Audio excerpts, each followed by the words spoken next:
मित्रों, भाई बहनों, नमस्कार। नेट की परीक्षा में गोदान पाठ उपन्यास रखा गया है। जैसा कि मालूम है कि अभी तक हमने आपको 76 पाठ का वाचन करके सुनाई हूँ। अब आगे का वाचन करती हूँ 77 पाठ का गोदान। मैं भी यह नहीं समझता था कि आपको रुपए इतने प्यारे हैं और वह भी मुफ्त के। जब आप लोग मेरा अपमान देख सकते हैं तो अपने घर की स्त्रियों का अपमान भी देख सकते होंगे। तो आप भी पैसे के लिए अपने घर के पुरुष को होम करने में संकोच ना करेंगे। खान इतनी देर तक झल्लाया हुआ सा इन लोगों की गिट-पिट सुन रहा था। एकाएक गरज कर बोला, अम्मा अब नहीं मानेगा। अम्मा इतनी देर यहाँ खड़ा है, तुम लोग कोई जवाब नहीं देता। जेब से सीटी निकाल कर, अम्मा तुमको एक लम्हा और देता है। अगर तुम रुपए नहीं देता तो चीटी बजाएगा और हमारा 25 जवान यहाँ आ जाएगा। बस फिर आंखों में प्रेम की ज्वाला भरकर उसने मिस मालती को देखा। तुम हमारे साथ चलेगा दिलदार, हम तुम्हारे ऊपर फिदा हो जाएगा, अपना जान तुम्हारे कदमों पर रख देगा। इतना आदमी तुम्हारा आशिक है, मगर कोई सच्चा आशिक नहीं है। सच्चा इश्क क्या है हम दिखा देगा। तुम्हारा इशारा पाते ही हम अपने सीने में खंजर चुभा सकता है। मिर्जा ने घिघिया कर कहा, देवी जी, खुदा के लिए इस मुंजी को रुपए दे दीजिए।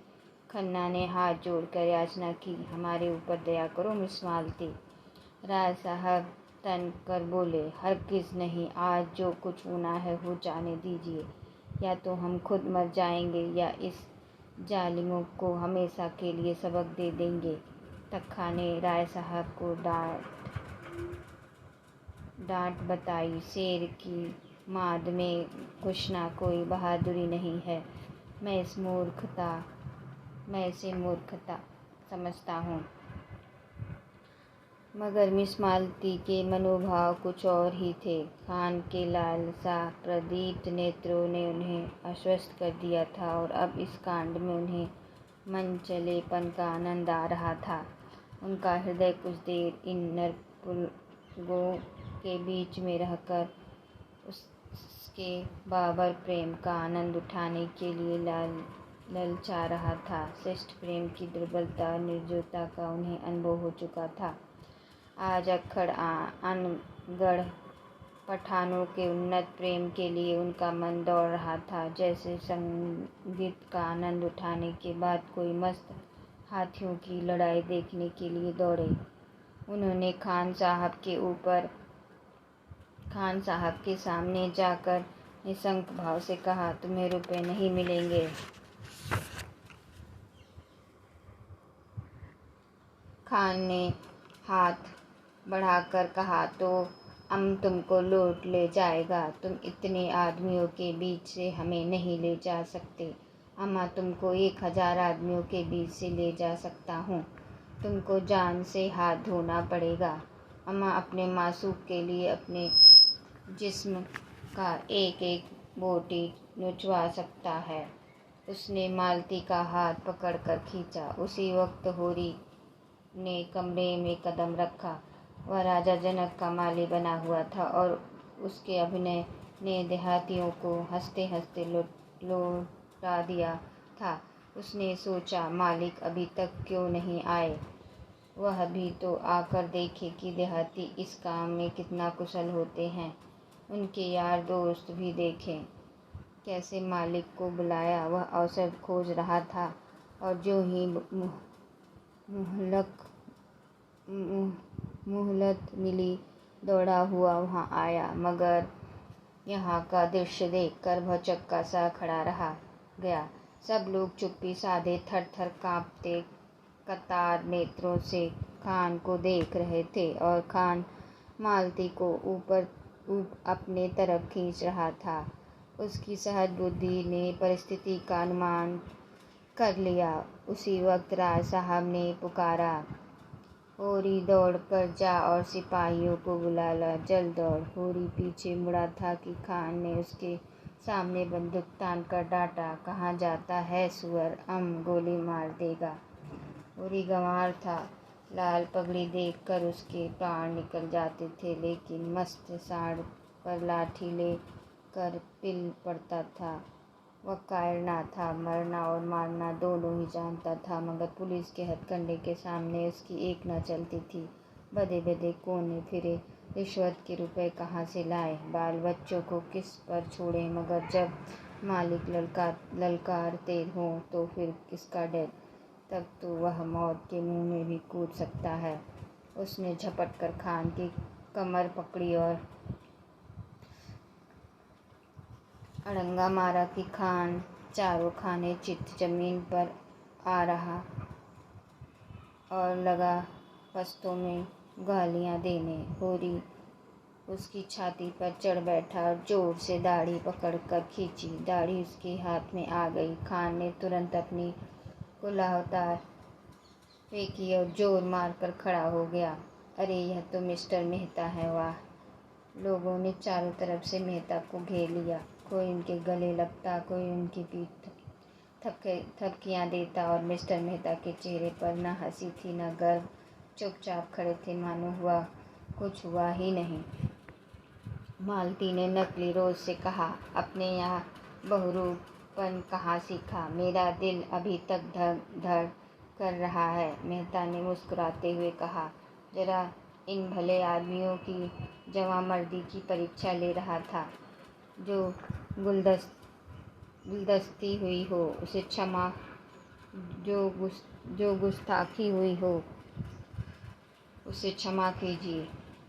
यह विनोद जब समाप्त हुआ तो उधर रंगशाला में धनुष एक समाप्त हो चुका था और सामाजिक प्रहसन की तैयारी हो रही थी, मगर इस सज्जनों ने उसने विशेष दिलचस्पी न थी। केवल मिस्टर मेहता देखने गए और आदि से अंत तक जमे रहे।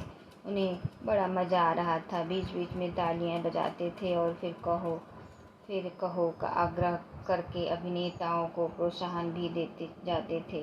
राय साहब ने इस प्रश्न में एक मुकदमेबाज देहाती जमींदार का खाका उड़ाया था।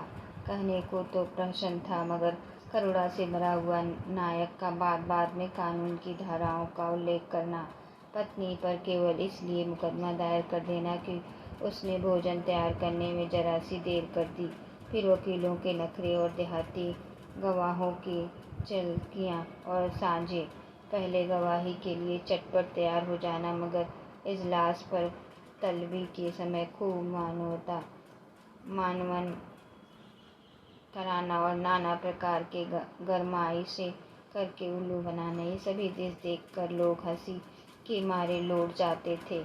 सबसे सुंदर वह देश था जिसमें वकील गवाहों को उनके बयान रटा रहा था, गवाहों को बार बार भूले करना, वकील का बिगड़ना, फिर नायक का देहाती बोली में गवाहों को समझाना और अंत में इजलास पर गवाहों का बदल जाना। ऐसा सजीव और सत्य था कि मिस्टर मेहता उछल पड़े और तमाशा समाप्त होने पर नायक को गले लगा लिया और सभी नटों को एक एक मेडल देने की घोषणा की। राय साहब प्रति उनके मन में श्रद्धा के भाव जाग उठे। राय साहब स्टेज के पीछे ड्रामे का संचालन कर रहे थे। मेहता दौड़कर उनके गले लिपट गए और मुग्ध होकर बोले, आपकी दृष्टि इतनी पैनी है, इसका मुझे अनुमान न था। दूसरे दिन जलपान के बाद शिकार का प्रोग्राम था। वहीं किसी नदी के तट पर बाग में भोजन बने, खूब जल क्रीड़ा की जाए और शाम को लोग घर आवें, देहाती जीवन का आनंद उठाया जाए। जिन मेहमानों को विशेष काम था वह तो विदा हो गए, केवल वे ही लोग बच रहे जिनकी राय साहब से घनिष्ठता थी।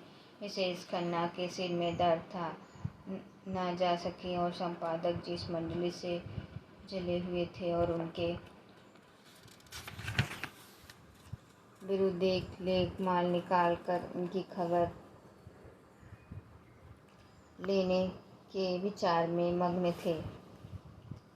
सब के सब छटे हुए गुंडे हराम के पैसे उड़ाते हैं और मूंछों पर ताव देते हैं। दुनिया में क्या हो रहा है उन्हें क्या खबर, उनके पड़ोस में कौन मर रहा उन्हें क्या परवाह। इन्हें तो अपने भोग विलास से काम है। यह मेहता जो फिलासफर बना फिरता है, उसे यही धुन है कि जीवन में संपूर्ण बनाओ। महीनों में 1000 मान लाते हो, तुम्हें अख्तियार है। जीवन को संपूर्ण बनाओ या भरपूर बनाओ। जिसको यह फिक्र दबाएं डालती हैं कि लड़कों का ब्याह कैसे हो, या बीमार स्त्री के लिए वैद्य कैसे लाया, या अब की घर का किराया किसके घर से आएगा, वह अपना जीवन कैसे संपूर्ण बनाए। छूटे साड़ बने दूसरों के खेत में मुंह मारते फिरते हो और समझते हो संसार में सब सुखी है। तुम्हारे आँखें तब खुलेंगी जब क्रांति होगी और तुम्हें कहा जाएगा कि बच्चा खेत में चल कर हल जोतो। तब देखें तुम्हारा जीवन कैसे संपूर्ण होता है। और वह जो है मालती, जो 72 घाटों का पानी पीकर भी मिस बनी फिरती हैं, शादी नहीं करेंगी। इससे जीवन बंधन में पड़ जाता है और बंधन में जीवन का पूरा विकास नहीं होता। बस जीवन का पूरा विकास इसी में है कि दुनिया को लूट जाओ और निर्बध विलास किए जाओ। सारे बंधन तोड़ दो, धर्म और समाज को गोली मारो, जीवन कर्तव्यों को पास न फटकने दो। बस तुम्हारा जीवन संपूर्ण हो गया। इससे ज़्यादा आसान और क्या होगा। माँ बाप से नहीं पटती, उन्हें धत बताओ, शादी मत करो, यह बंधन है। बच्चे होंगे, मुहपास है, मगर टैक्स क्यों देते हो। कानून भी तो बंधन है, उसे क्यों नहीं तोड़ते, उससे क्यों कन्नी काटते। जानते हो ना कि कानून की जरा भी अवज्ञा की और बेड़ियाँ पड़ जाएगी। बस वही बंधन तोड़ो जिससे अपने भोग लिप्स में बाधा नहीं पड़ती। रस्सी को सांप बनाकर पीटो और 30 मार खा बनो। जीते सांप के पास जाओ ही क्यों, वह पुकार भी करेगा तो लहरें आने लगेंगी। उसे आते देखकर तो दुम दबाकर भागो। यह तुम्हारा संपूर्ण जीवन है। 8 बजे शिकार पार्टी चली। खन्ना ने कभी शिकार न खेला था। बंदूक की आवाज़ से कांपते थे, लेकिन मिस मालती जा रही थी, वह कैसे रुक सकते थे। मिस्टर तनखा को अभी तक इलेक्शन के विषय में बातचीत करने का अवसर न मिला था। शायद वह अवसर मिल जाए। राय साहब अपने इलाके में बहुत दिनों से नहीं गए थे, वहाँ रंग ढंग देखना चाहते थे। कभी कभी इलाके में आने जाने से असमियों से एक संबंध भी तो हो जाती है और वो भी रहता है।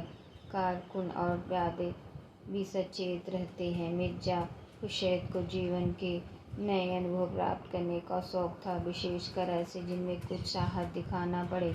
मिस मालती अकेले कैसी रहती, उन्हें तो रसिकों का जमघट चाहिए। केवल मिस्टर मेहता शिकार खेलने के सच्चे उत्साह से जा रहे थे। राय साहब की इच्छा तो थी कि भोजन की सामग्री रसोइयों कहाँ खिदमतगार सब साथ चले, लेकिन मिस्टर मेहता ने इसका विरोध किया। खन्ना ने कहा, आखिर वहाँ भोजन करेंगे या भूखों मारेंगे।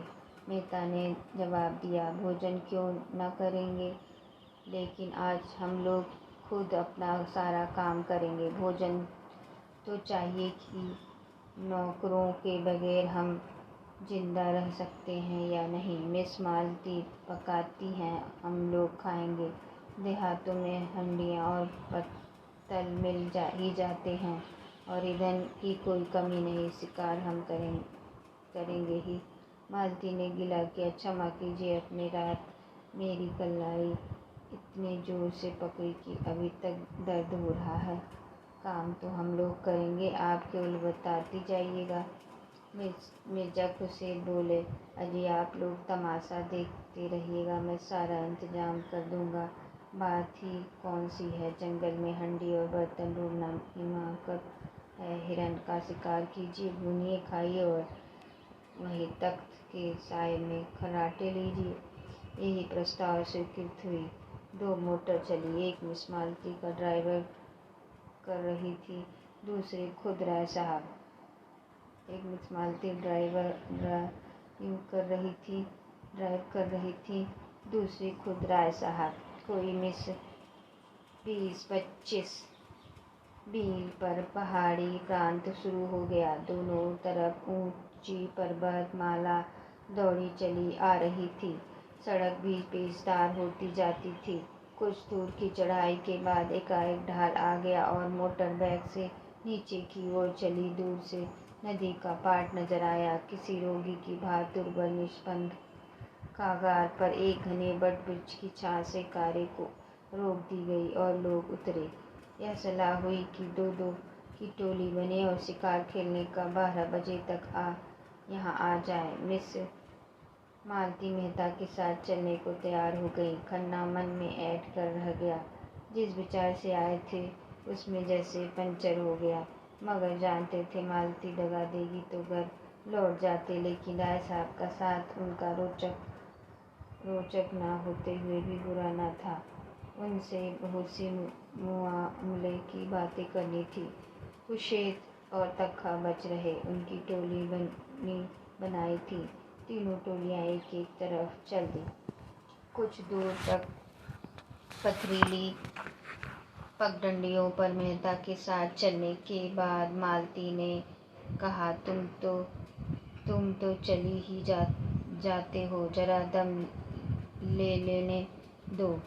मेहता मुस्कुराए। अभी तो हम 1 मील भी नहीं आए, अभी से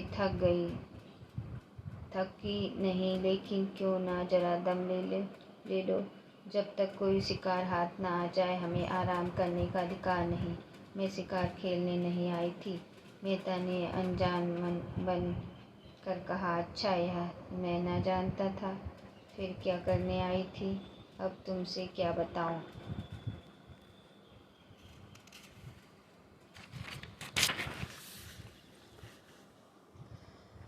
हिरणों का झुंड चरता हुआ नजर आया। दोनों एक चट्टान की आड़ में छिप गए और निशाना बांध कर गोली चलाई। निशाना खाली गया। झुंड भाग निकला। मालती ने पूछा, अब कुछ नहीं, चलो फिर कोई शिकार मिलेगा। दोनों कुछ देर तक चुपचाप चलते रहे। फिर मालती ने जरा रुककर कहा, गर्मी के मारे बुरा हाल हो रहा है, आओ इस वृक्ष के नीचे बैठ जाए। अभी नहीं, तुम बैठना चाहती हो तो बैठो, मैं तो नहीं बैठता। हमें निर्दयी हो तुम, सच कहती हूँ। जब तक कोई शिकार न मिल जाए मैं बैठ नहीं सकता। तब तो तुम मुझे मार ही डालोगे। अच्छा बताओ, रात तुमने मुझे इतना क्यों सताया? मुझे तुम्हारे ऊपर बड़ा क्रोध आ रहा था, याद है? तुमने मुझे क्या कहा था? तुम हमारे साथ चलेगा दिलदार। मैं न जानती थी कि तुम इतने शरीफ हो। अच्छा, सच कहना, तुम उस वक्त मुझे अपना साथ ले जाते? मेहता ने कोई जवाब न दिया, मानो सुना ही नहीं। दोनों कुछ दूर चलते रहे। एक तो जेठ की धूप, दूसरी पथरीली रास्ता। मालती थक कर बैठ गई। मेहता खड़े खड़े बोले, अच्छी बात है, तुम आराम कर लो, मैं यहीं आ जाऊंगी। मुझे अकेले छोड़कर चले जाओगे? मैं जानता हूँ तुम अपनी रक्षा कर सकती हो। कैसे जानते हो? नए युग की देवियों की यही सिफत है, वह मर्द का आश्रय नहीं चाहती, उससे कंधा मिलकर चलना चाहती हैं।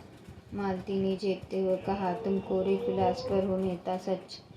सामने वृक्ष पर एक मोर बैठा हुआ था। मेहता ने निशाना साधा और बंदूक चलाई। मोर उड़ गया।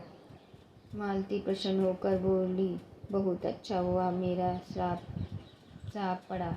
मेहता ने बंदूक कंधे पर रखकर कहा, तुमने मुझे नहीं, अपने आप को श्राप दिया। शिकार मिल जाता तो मैं 10 मिनट की मोहलत देता। अब तो तुमको फ़ौरन चलना पड़ेगा। मालती उठकर मेहता का हाथ पकड़ती हुई बोली, बिलासपुर के शायद हृदय नहीं होता। तुमने अच्छा किया विवाह नहीं किया, उस गरीब को मार ही डालते, मगर मैं यूँ ना छोड़ूंगी। तुम मुझे छोड़कर नहीं जा सकते। मेहता ने एक झटके से हाथ छुड़ा लिया और आगे बढ़े। मालती सजल नेत्र कर बोली, मैं कहती हूँ मत जाओ। नहीं, मैं इस चट्टान पर से पटक दूंगी। मेहता ने तेजी से कदम बढ़ाया। मालती उन्हें देखती रह गई।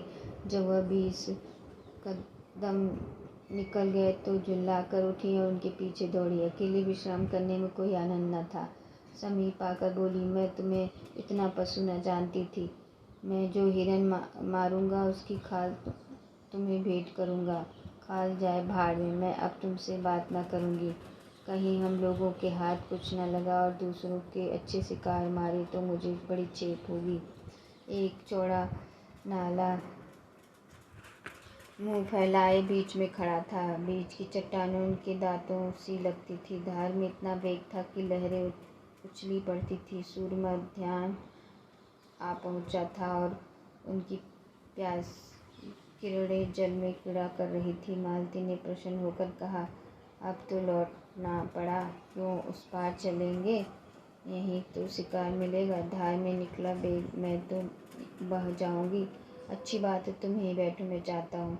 हाँ, आप जाइए, मुझे अपनी जान से बैर नहीं। मेहता ने पानी में कदम रखा और पाँव साधते हुए चले। जो जो आगे जाते थे पानी गहरा होता जाता था, यहाँ तक कि छाती तक आ गया। मालती अधीर हो उठी। सबका से मन चंचल हो उठा। ऐसी विकलता तो उसे कभी न हुई थी। ऊंचे स्वर में बोली, पानी गहरा, ठहर जाओ, मैं भी आती हूँ। नहीं नहीं, तुम फिसल जाओगी, धार तेज है।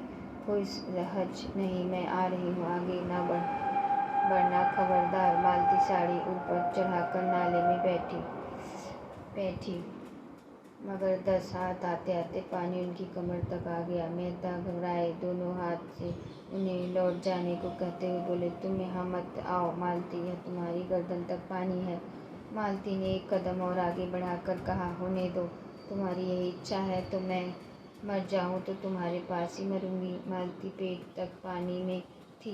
धारा इतनी तेज थी कि मालूम होता था कदम उखड़ा। मेहता लौट पड़े और मालती को एक हाथ से पकड़ लिया। मालती ने नसीली आंखों में रोष भरकर कहा, मैंने तुम्हारे जैसे बेदर्द आदमी कभी न देखा, बिल्कुल पत्थर हो। खैर, आज सता लो, जितना सताते बने मैं भी कभी समझूंगी। मालती के पाँव खड़ते हुए मालूम हुए वह बंदूक संभालती हुई उनसे चिपट गई। मेहता ने आश्वासन देते हुए कहा, तुम यहाँ खड़ी नहीं रह सकती, मैं तुम्हें अपने कंधे पर बिठाए लेता हूँ। मालती ने भुखटी टेढ़ी करके कहा, तो उस पार जाना क्या इतना ज़रूरी है? मेहता ने कुछ उत्तर न दिया। बंदूक कनपटी से कंधे पर दबा ली और मालती को दोनों हाथों से उठाकर कंधे पर बैठा लिया। मालती अपने पुलक को छिपाती हुई बोली, अगर कोई देख ले भद्दा तो लगता है। 2 पग के बाद उसने करुण स्वर में कहा, अच्छा बताओ, मैं यहाँ पानी में डूब जाऊँ तो तुम्हें रंज हो या ना हो? मैं तो समझती हूँ तुम्हें बिल्कुल रंज ना होगा। मेहता ने हाथ स्वर से कहा, तुम समझती हो मैं आदमी नहीं हूँ?